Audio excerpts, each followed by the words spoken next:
इस कहानी के लेखक हैं नीतीश कुमार। लोगों से खचाखच भरी एक बस खाली पड़ी रोड पर दंदनाते हुए जा रही थी और कुछ दूर जाकर अचानक रुक गई। बालीपुर आ गया, बालीपुर, कोई मुसाफिर उतरेगा क्या? कंडक्टर की बात सुनकर बस की आखिरी सीट पर बैठे एक शख्स ने अपने मुंह से मफलर हटाते हुए कहा, हाँ भाई, रोक के चलिए। उस शख्स की बात सुनकर पूरी बस उसे घूर कर देखने लगी। सबकी घूरती नजरों से वो शख्स असहज हो गया था। फिर अपना बैग उठाकर कंधे पर टांग कर बस से उतरने ही लगा था कि कंडक्टर ने बुदबुदाते हुए कहा, भगवान इसकी आत्मा को शांति देना। ये बात बस से उतर रहे शख्स ने साफ सुनी थी, पर इससे पहले कि वो कुछ कहता वो बस से उतर चुका था और बस जा चुकी थी। तभी उसने देखा कि बोर्ड पर लिखा था, बालीपुर गांव के लिए इधर से जाएं, जो उसे घने जंगल के बीच से होकर जाने का इशारा कर रहा था। इस पर उस शख्स ने एक लंबी सांस लेते हुए खुद से कहा, चल बेटा राज, आज कमर कस ले, तेरा एडवेंचर शुरू हो गया। खुद से कहते हुए राज ने हिम्मत भरी और अगले ही पल वो घने जंगल में चला गया। अभी कुछ घंटे ही हुए थे राज को जंगल में भटकते हुए, लेकिन उसे उसकी मंजिल नहीं मिल रही थी। वो बार बार अपना फोन निकालकर नेटवर्क चेक करता, पर हर बार निराश होकर वापस अपने फोन को जेब में रख लेता। राज को जंगल में भटकते हुए रात हो गई थी और अब वो बहुत थक चुका था और गुस्से में खुद को कोसे जा रहा था। और ले ऐसे केस, पता नहीं इस जंगल से जिंदा निकल भी पाएगा या नहीं। फिर अगले ही पल चिल्लाते हुए कहा, अरे कोई है? अरे कोई सुन रहा है मुझे? मैं इस जंगल में खो गया हूं, मुझे बालीपुर गांव जाना है, कोई सुन रहा है मुझे?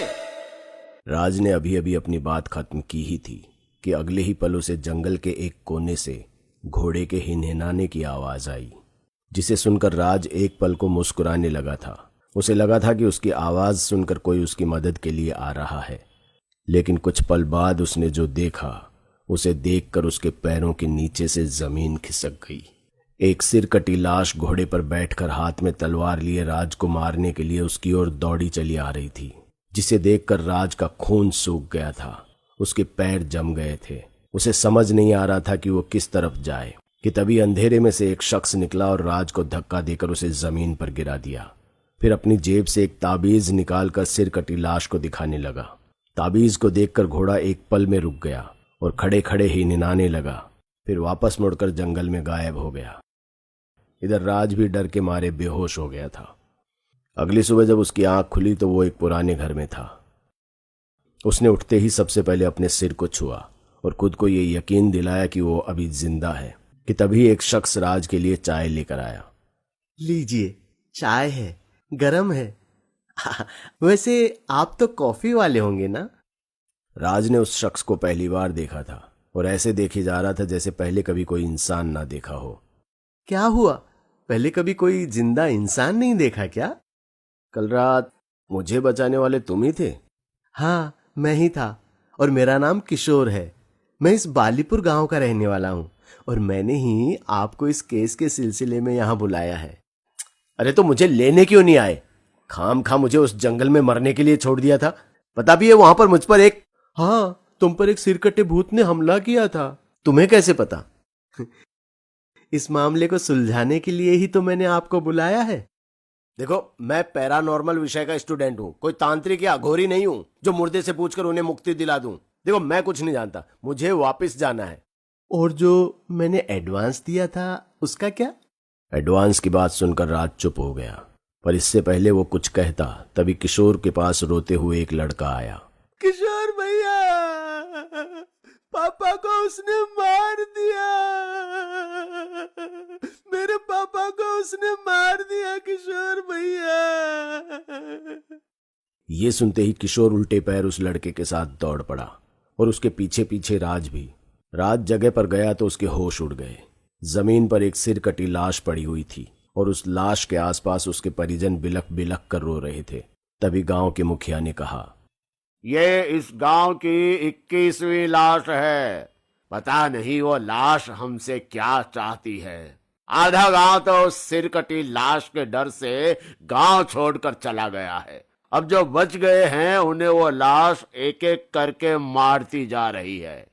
मुखिया की बात सुनकर राज ने सबके सामने मुखिया से कहा, उसे मुक्ति चाहिए और वो मुक्ति के लिए तड़प रहा है, और वो ये सब किसी के कहने पर करता है। कोई तो है जो उसकी आड़ में अपना बदला निकाल रहा है। राज की बात सुनकर सबको सांप सूंघ गया था कि तभी मुखिया ने किशोर पर गुस्सा करते हुए कहा, किशोर, तुम ये शहर से किन पागलों को गांव में बुला लेते हो? और अगर बुला भी लेते हो तो अपने घर में रखा करो। इन्हें समझाओ कि गांव के मामलों में दखल ना दें, क्योंकि इन्हें कुछ पता तो होता नहीं है और फ्री फोकट का ज्ञान बांटने चले आते हैं। मुखिया कह तो किशोर से रहा था, पर उसकी बातें और उसका गुस्सा राज के लिए थी। मुखिया सबको सुनाता हुआ वापस जा ही रहा था कि तभी राज ने सबको सुनाते हुए कहा, मैं कोई पागल नहीं हूं। मैंने खुद अपनी आंखों से उस सिरकटी लाश को देखा है, उसका सामना किया है, और जिस पल वो मुझे मारने आ रहा था उसके हाथ में तलवार पकड़ी नहीं थी, बल्कि उसके हाथ में वो तलवार बांधी गई थी। और मैं ये दावे के साथ कह सकता हूं कि ये काम किसी और का है। राज की बात सुनकर सभी गांव वाले दंग थे कि तभी मुखिया ने राज से फिर पूछा, क्या तुम्हारे पास इस बात का कोई सबूत है, या फिर तुमने गांव में आने से पहले ही एक कहानी बना ली थी? सबूत का नाम सुनकर राज चुप हो गया। उसने अपनी गर्दन झुका ली। राज को चुप देखकर मुखिया मुस्कुराता हुआ चला गया, और गांव वाले भी अपने अपने घर जाने को ही थे कि तभी राज ने सबको सुनाते हुए कहा, मैं यहां आपकी मदद के लिए आया हूं। अगर आपने मेरी मदद नहीं की तो इस गांव में ऐसे ही मौतें होती रहेंगी, और फिर एक दिन ऐसा आएगा जब इस गांव में एक भी आदमी जिंदा नहीं बचेगा। पर गांव वाले नहीं रुके और अपने अपने घर चल दिए। दिन में अब शाम का रंग घुलने लगा था कि तभी दरवाजे पर किसी की दस्तक हुई। एक 12 साल का लड़का दरवाजे पर खड़ा राज को ही देख रहा था। राज ने भी उसे अपने पास बुला लिया। दरअसल वो लड़का अपने बाप की मौत की कहानी राज को बताने आया था। भैया, पापा तो ये गांव छोड़कर जाना चाहते थे, और ये बात पापा ने सिर्फ मुखिया को बताई थी और किसी को नहीं बताई। और फिर जैसे ही हमने जंगल में कदम रखा, वो सिरकटी लाश अंधेरे में से निकली और पापा का सिर मेरे सामने काट दिया। इतना कहकर वो लड़का रोने लगा, पर इससे पहले राज उसे चुप कराता, दरवाजे पर एक और दस्तक हुई। गांव के बहुत सारे लोग राज के पास अपनी कहानी बताने आए थे, और उन सब की कहानी में मुखिया का जिक्र जरूर था। सारी कहानी सुनकर राज को अब मुखिया पर ही शक होने लगा था। इसलिए वो सभी गांव वालों को साथ लेकर सीधा मुखिया के घर की ओर चल दिया। राज के साथ साथ अब पूरे गांव वालों को भी मुखिया पर ही शक था, इसलिए वो भी गुस्से में मुखिया के घर की ओर चल दिए। सब लोग अभी मुखिया के घर से कुछ दूर ही थे कि तभी सबने मुखिया को घर से दौड़कर बाहर आते देखा। वो अपने पसीने में लथपथ था। उसके चेहरे पर डर साफ दिखाई दे रहा था, जिसे देख गांव वाले डर गए थे। पर तभी गौर करने पर राज ने देखा कि मुखिया दौड़ता हुआ उसे कुछ बताने आ रहा है। पर इससे पहले कि वो कुछ कहता, अंधेरे में से वो सिर कटी लाश निकली और मुखिया का सिर एक झटके में अलग कर दिया। और अगले ही पल सफेद धुआं उठा और वो लाश घोड़े के साथ ही गायब हो गई। कुछ देर बाद जमीन पर मुखिया के जिस्म का खून बिखरा हुआ था और उसका सिर उसके धड़ से अलग था, जिसे देखकर सब डर के मारे सहमे हुए थे। तभी उस 12 साल के बच्चे ने सबको सुनाते हुए कहा, हमें तो मुखिया पर शक था, पर लाश ने उन्हें भी मार दिया। बच्चे की बात सुनकर सभी गांव वालों का विश्वास राज पर से हट चुका था, और एक बार फिर राज गांव में अकेला पड़ गया था। सभी गांव वाले अपने अपने घरों को जा चुके थे, पर राज गुस्से में सीधा जंगल की ओर चल दिया। बीच जंगल में पहुंचकर उसने एक बार फिर से चिल्लाते हुए कहा, ले मार मुझे, मैं अकेला आया हूं इस बार। कहां है तू? सामने क्यों नहीं आता? राज के इतना कहते ही उसे एक बार फिर से घोड़े के हिनहिनाने की आवाज आई, जिसे सुनकर राज का गला डर के मारे सूखने लगा। एक बार फिर वो सिर कटी लाश जंगल के अंधेरे से निकलकर उसके सामने आ गई, पर उसने राज को कुछ नहीं किया। राज भी ये देखकर चौंक गया था कि तभी लाश के पीछे से किशोर आया। उसके चेहरे पर खुशी थी। क्या हुआ राज? तुम डरो मत, मेरे इशारे के बिना ये तुम्हारा बाल भी बांका नहीं कर सकता। पर बदले में तुम्हें मेरा एक काम करना होगा, जिसके लिए मैंने तुम्हें यहां बुलाया था।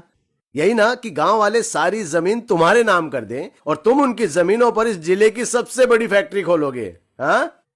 किशोर ने जब ये सुना तो उसके चेहरे का रंग एक पल के लिए बदल गया और धीरे धीरे गांव वाले भी अपने हाथ में मशाल लिए एक एक कर किशोर के सामने आ गए। गांव वालों को देखकर किशोर सकपका गया। क्या हुआ किशोर, डर गए क्या? यही सोच रहे हो ना कि मुझे कैसे पता कि इन सबके पीछे तुम्हारा हाथ है, हाँ? दरअसल शक तो मुझे उस पहली रात को ही हो गया था जब ताबीज की मदद से तुमने मुझे उस सिरकटी लाश से बचाया था और तुम्हारे सोने के बाद मैंने तुम्हारे घर की तलाशी ली थी, तब मुझे वो ताबीज भी मिला जो खाली था किशोर। और मेरा शक तब यकीन में बदल गया जब मैंने सारे गांव वालों से उनकी कहानी सुनी और उनको ये बताया कि इसके पीछे मुखिया का हाथ है, और फिर तुमने उस तक पहुंचने से पहले ही उसको मरवा दिया। जब ये सिरकटी लाश मुखिया को मार रही थी तब मेरी नजर तुम पर थी किशोर। तुम मुखिया की लाश देखकर मुस्कुरा रहे थे। अब ये बताओ कि तुम आगे की कहानी खुद बताओगे या इन गांव वालों को मैं बोलूं कि तुम्हारे साथ साथ वो तुम्हारे सच को भी जिंदा जला दे, हैं? अरे वाह राज, तुम तो मेरी उम्मीद से ज्यादा समझदार निकले, जो गांव वालों को एक साथ इकट्ठा करके मेरे पास ले आए। इसलिए भला इसी में है कि चुपचाप अपनी सारी जमीन मेरे नाम कर दो। अगर नहीं करोगे तो मैं इस लाश को हुक्म दे दूंगा और ये कुछ ही मिनटों में तुम सबको मौत के घाट उतार देगा, समझे? किशोर, शायद तुमने मेरी बात ध्यान से नहीं सुनी। मैंने कहा कि तुम्हारे सोने के बाद मैंने तुम्हारे घर की तलाशी ली थी और उस तलाशी में मुझे ताबीज के साथ साथ इस लाश का सिर भी मिला, जिसे हुक्म देकर तुम अपना रास्ता साफ करते हुए आ रहे हो, और वो मुक्ति पाने के लिए तुम्हारा हर कहा मानती आई है। वैसे तुम्हारी जानकारी के लिए तुम्हें बता दूं कि वो कटा हुआ सर इस वक्त मेरे पास है। तो अब सीधे सीधे तुम हम सबको सच बताओगे या फिर मैं इस लाश को हुक्म दूं और ये तुम्हारा सिर तुम्हारे धड़ से अलग कर दे, हैं? इतना कहकर राज ने पास पड़े बैग को उठाया और उसमें से कटा हुआ सिर निकालकर सभी गांव वालों को दिखा दिया। सिर देखते ही सभी गांव वालों के होश उड़ गए थे, क्योंकि वो कटा हुआ सिर किशोर के बाप राजेंद्र का था। अच्छा, तो ये सब तुम दोनों बाप बेटों का किया धरा था? तुमने पूरे गांव को बर्बाद कर दिया। आखिर क्यों किया तुमने ये सब, हाँ? बताओ किशोर। क्योंकि ये गांव हमारा था। बस मेरे परदादा की एक गलती के कारण तुम्हें इस गांव की जमीन भीख में मिल गई, और जब मेरे बाप ने जमीन वापस लेनी चाही तो तुमने उसे ही मार दिया। तब मैंने कसम खाई थी कि मैं अपने पुरखों की जमीन वापस लेकर रहूंगा, चाहे उसके लिए मुझे किसी भी हद से गुजरना पड़े। इसलिए मैंने अपने बाप को जलाने से पहले उसका सिर काटकर अपने पास रख लिया। मैं जानता था कि बिना सिर के उन्हें मुक्ति नहीं मिलेगी, और काले जादू की मदद से मैंने गांव में फिर खौफ फैलाया। जिस पर भी मुझे शक होता या जिसकी जमीन मुझे मिल जाती, मैं उसे मरवा देता था। मैंने इस राज को भी इसीलिए गांव में बुलाया था, ताकि मैं तुम सब गांव वालों को ये यकीन दिला सकूं कि सर कटी लाश का कोई इलाज नहीं। पर इस राज ने तो पूरा खेल ही बदल दिया। मैं तुझे नहीं छोड़ूंगा कमीने। इतना कहकर किशोर राज को मारने के लिए उसकी तरफ बढ़ा ही था कि तभी राज ने सिर कटी लाश के सिर से कुछ कहा, और अगले ही पल घोड़ा फिर से ही नहीं आया और लाश सीधा किशोर का सिर कलम करने के लिए चल दी, जिसके डर से किशोर अंधेरे में ही जंगल में दौड़ पड़ा। पापा मैं आपका बेटा किशोर, मैं किशोर हूँ पापा, पापा मुझे मत मारिए। किशोर चिल्ला चिल्ला कर कहे जा रहा था, और कुछ देर बाद एक चीख के साथ किशोर की आखिरी चीख ने पूरा जंगल दहला दिया। किशोर के बाप ने अपने ही बेटे का सिर कलम कर दिया था। किशोर के मरने के बाद राज ने कटे हुए सर को भी आग के हवाले कर दिया, जिससे उसे मुक्ति मिल गई, और गांव वाले भी हमेशा हमेशा के लिए उस आतंक से आजाद हो